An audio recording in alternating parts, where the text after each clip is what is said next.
Hello everyone, कैसे हैं आप सब लोग। अगर आप लोग मेरे चैनल पर न्यू है तो मेरे चैनल को सब्सक्राइब कर लीजिएगा। ओके, सीक्रेट लव का नेक्स्ट पार्ट स्टार्ट करते हैं। जिन एन के रूम में आ गया था और वो उसे फोर्सफुली किस करने की कोशिश कर रहा होता है। एन उसे रोकते हुए बोलता है कि रुको, हम पीसफुली बात करते हैं। उसके बाद उसके सर पे लगी हुई चोट को देखकर बोलता है, क्या तुम ठीक हो। जिनको ये सुन के होश आती है तो वो जल्दी से उठ के वहां से चला जाता है। नेक्स्ट मॉर्निंग जब एन उठता है तो वो देखता है कि उसके बाजुओं पर भी काफी ज्यादा निशान है। तभी वो जिन के रूम से आवाजें सुनता है जिसमें उसकी मॉम बोल रही होती है कि तुम कहाँ पर जा रहे हो। जिन जिन बोलता है कि वो वापस अमेरिका जा रहा है। उसकी मॉम बोलती है नहीं, तुम वापस नहीं जा सकते। ये सब सुन के एन जल्दी से उसके रूम में जाता है। उसे देखकर जिनकी मॉम बोलती है कि जिन वापस जाना चाहता है, इसे रोको। पता नहीं ये अचानक से वापस क्यों जाना चाहता है। जिन बोलता है मॉम, आप उसको इसमें क्यों ला रही हैं। उसकी मॉम बोलती है नहीं, तुम कहीं पर भी नहीं जा रहे। तभी एन जल्दी से आके जिन का हाथ पकड़ता है और उसे अपने रूम में ले जाता है और चला के बोलता है कि आंटी आप ज्यादा परेशान मत हो, मैं इससे बात कर लेता हूँ। वो ओके बोल के चली जाती है। फिर एन जिन से बोलता है कि तुम अचानक से अमेरिका क्यों जा रहे हो।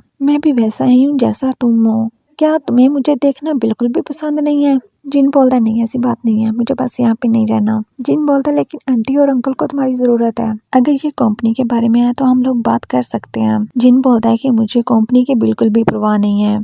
एन बोलता है तो क्या रात के बारे में। ठीक है। जिन उसकी तरफ देखकर बोलता है क्या ठीक है, तुम इतनी लाइटली बात क्यों कर रहे हो। एन बोलता है कि मैं इस बारे में किसी को नहीं बताऊंगा, बस तुम घर छोड़ के ना जाओ। जिन बोलता है कि नहीं। तभी वो एन की निक पर निशान देखता है और वर्रिड होते हुए बोलता है कि तुम्हें हर्ट तो नहीं हो रहा। तुम इन सब चीजों से ऐसे मत भागो, मैं तुम्हारे लिए कुछ ड्रिंक्स और मील ऑर्डर करता हूँ। और वहां से चला जाता है। नेक्स्ट सीन में जिन, एन और मिस्टर गू बैठे हुए होते हैं। एन बोलता है कि अंकल गू, मैं अपार्टमेंट में रहना चाहता हूँ। मिस्टर गू बोलते हैं क्या, तुमने अभी क्या कहा, तुम कहीं और जाना चाहते हो। एन बोलता है कि गू फैमिली ने काफी सालों से मेरा ध्यान रखा है और मुझे अपने बेटे की तरह पाला है। इसके लिए मैं आपका बहुत ही ज्यादा थैंकफुल हूँ, लेकिन सबके बाद भी मैं गू फैमिली का पार्ट नहीं हूँ। मिस्टर गू बोलते हैं कि तुम कैसी बातें कर रहे हो, जब तक ये सब कुछ मैं एक्सेप्ट करता हूँ तो कोई प्रॉब्लम नहीं है, सब कुछ ठीक है। एन बोलता है कि अंकल गू, मैं आपको समझ सकता हूँ लेकिन मैं कंपनी को नहीं संभाल सकता, ये जिन को करने दें। जिन जल्दी से बोलता है नहीं, मैं नहीं करूँगा ऐसा। एन बोलता है कि मैं लड़कों को पसंद करता हूँ तो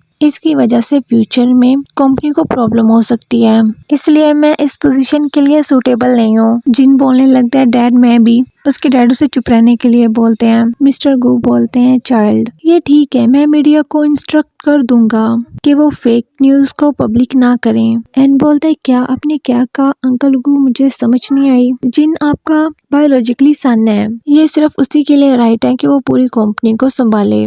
क्या कोई ऐसी बात है जो आप मुझसे छुपा रहे हैं। मिस्टर गू कुछ देर के लिए चुप रहते हैं, फिर बोलते हैं कि तुम्हारे पेरेंट्स की डेथ वो एक एक्सीडेंट नहीं था। फिर एक फ्लैशबैक का सीन दिखाया जाता है जहां पर जिनकी मॉम और डैड इसी बारे में बात कर रहे थे। मिस्टर गू बोल रहे थे कि मैं ये कंपनी एन को देना चाहता हूँ। मैं जानता हूँ कि ये तुम्हारे और जिनके साथ अनफेयर है। जिनकी मॉम बोलते हैं कि ये कंपनी हम दोनों ने एक साथ मिलकर बनाई है, ये तुम्हारे अकेले की कंपनी नहीं है, इसलिए तुम अकेले इसका डिसीजन नहीं ले सकते। मिस्टर गो बोलते हैं लेकिन एन के पेरेंट की डेथ मेरी वजह से हुई है, अगर मैंने गलती से वो बटन नहीं दबाया होता तो लिफ्ट नहीं गिरती।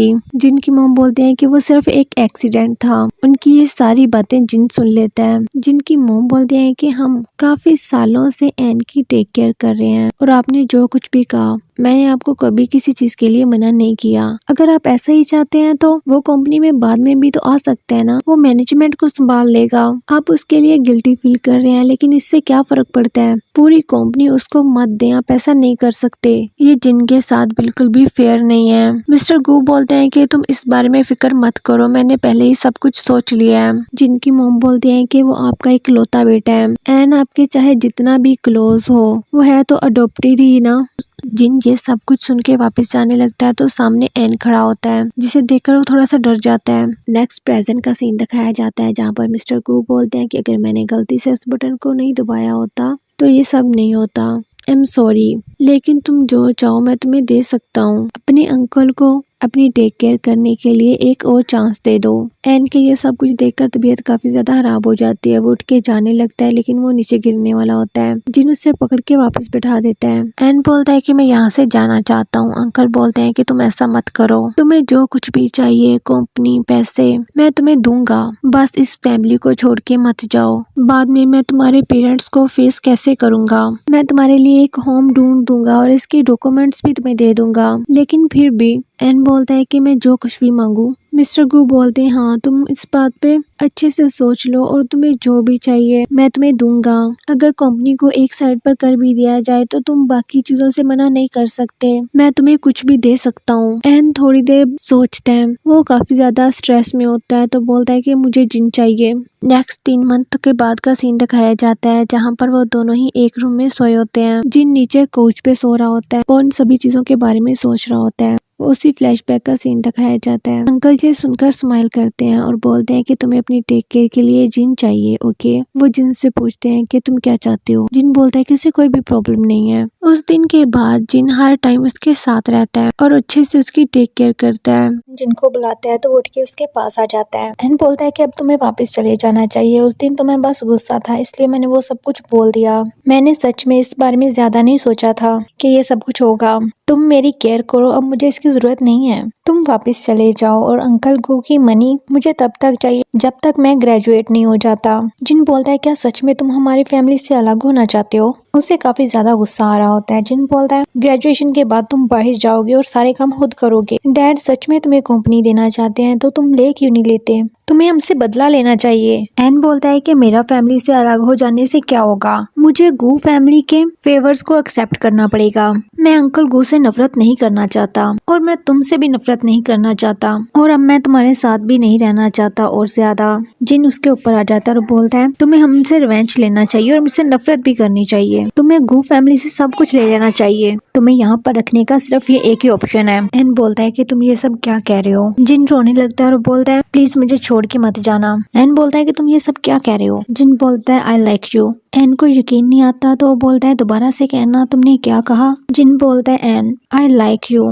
मैं तुम्हें लॉन्ग टाइम से लाइक करता हूँ। एन बोलता है क्या तुम मजाक कर रहे हो। जिन बोलता है कि मैं मजाक नहीं कर रहा, मेरी तरफ देखो। उसके फेस को पकड़ते हुए बोलता है कि आई लाइक यू, मैं तुम्हें बहुत ज्यादा लाइक करता हूँ। उसकी वजह से मैं पागल हो रहा था और मैं तुम्हें छोड़ के अमेरिका चला गया। मुझे नहीं पता था कि मैं तुम्हारा सामना कैसे करूँ, लेकिन मुझे इस पर बहुत ज्यादा रिग्रेट है। मैं तब ना जाता तो तुम्हें मुझसे ना छीनता। उस दिन मैं गुस्से में था इसलिए मैंने तुम्हारे साथ ऐसा बिहेवियर किया, लेकिन मेरा ऐसा कोई भी मतलब नहीं था। लेकिन मैं तुम्हारा किसी और मैन के साथ रहना एक्सेप्ट नहीं कर सकता। एन बोलता है लेकिन लैन, उस पर्सन ने कहा था तुम और लैन। जिन बोलता है वो सिर्फ मेरे भाई की तरह है। जब मैं अमेरिका में था मैं तब से उसे जानता हूँ। अभी वो वापस आ गया है तो मैं सिर्फ उसकी हेल्प कर रहा था। एन रोने लगता है तो जिन उसे सॉरी बोलता है। मैं तुमसे किसी भी चीज के बारे में नहीं कहना चाहता था। मुझे पता है कि मेरे पास ये राइट्स नहीं है। मुझे पता है कि ये सारी मेरी गलती है। एन बोलता है नहीं ऐसा नहीं है और उसे किस कर लेता है। एन उसे बोलता है कि वो भी उसे लाइक करता है। जिन बोलता है कि तुम ऐसा क्यों कह रहे हो, तुम तो टोन को लाइक नहीं करते। एन बोलता है कि वो सिर्फ एक एक्सक्यूज था।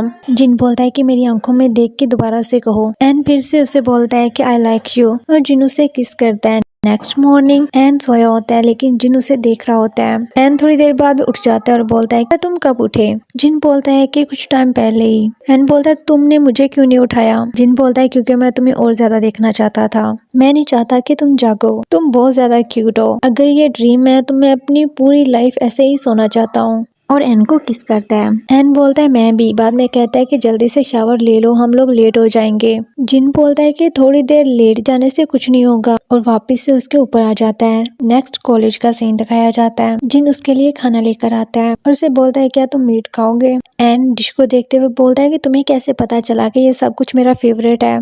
जिन बोलता है सच में ये तो मेरा फेवरेट भी है और वो एन की तरफ देख रहा होता है। एन उसका नेम लेता है। जिन बोलता है कि मुझे ऐसा मत देखो वरना मैं यहाँ पर तुम्हें किस कर लूंगा, इसलिए क्योंकि मैं तुम्हें लाइक करता हूँ। एन उसकी तरफ देखने लगता है तो जिन बुक आगे करके एन को किस करता है। नेक्स्ट सीन में वो दोनों ही भागते हुए क्लास के लिए जाते हैं। क्लास में भी जिन फ्लर्ट ही कर रहा होता है और एन का हाथ पकड़ के बैठा होता है। तभी उनके कुछ फ्रेंड उनके पास आते हैं। वो उन दोनों का ऐसे देखकर बोलते हैं तुम लोग पहले तो ऐसा नहीं करते थे। एन थोड़ा सा केयरफुल रहना तो उन को पता चल जाएगा, वो इससे जेलस होगा। एन बोलता है मैंने कहा ना कि ऐसा कुछ भी नहीं है। वो लोग वहाँ से चले जाते हैं। एन जिन की तरफ देखता है और उसे एक्सप्लेन करता है कि मेरे और तोंग तोंग में कुछ भी नहीं चल रहा, तुम्हें मुझ पे बिलीव है ना। जिन उसका हाथ पकड़ता है और उसे क्लास से बाहर ले जाता है और उसे वाल के साथ पुश कर देता है। उसे बोलता है क्या तुम गुस्सा हो, क्या तुम्हें मुझ पे बिलीव नहीं है कि मैं और तोंग तोंग। जिन बोलता है हाँ मैं तुम पे बिलीव करता हूँ। एन बोलता है फिर क्यों, तुम्हारे एक्सप्रेशन ऐसे क्यों हैं। जिन बोलता है मैं बस खुद से नफरत करता हूँ तुम्हारे एक्सप्रेशन को ना समझने के लिए, और मैंने ऐसी चीजें कर दी इसलिए खुद को ब्लेम नहीं करो। जिन बोलता है कि इतनी आसानी से मुझे माफ मत करो, फिर मुझे और भी ज्यादा बुरा फील होगा। एन जिन को किस करता है। एन उसे पीछे करते हुए बोलता है चलो वापस चलते हैं। जिन बोलता है कि मुझे नहीं जाना। एन बोलता है कि डोम में। नेक्स्ट सीन में वो लोग डोम में होते हैं और किस कर रहे होते हैं। तभी जिन उसके हाथ को पकड़ता है तो उसे उस नाइट जो जिन ने किया था वो याद आ जाता है, जिसकी वजह से वो थोड़ा सा डर जाता है। जिन उसे ऐसे देखता है तो छोड़ के पीछे हो जाता है और बोलता है कि मैं शावर लेके आता हूँ। वो शावर लेकर वापस आता है तो एन बोलता है कि लाओ मैं तुम्हारे हेयर को ड्राई कर देता हूँ, और वो उसके सर पे टावल रख के उसके लिप्स को देख रहा होता है और वो सब कुछ याद करता है। जिन बोलता है क्या तुम अपने हस्बैंड को मारना चाहते हो।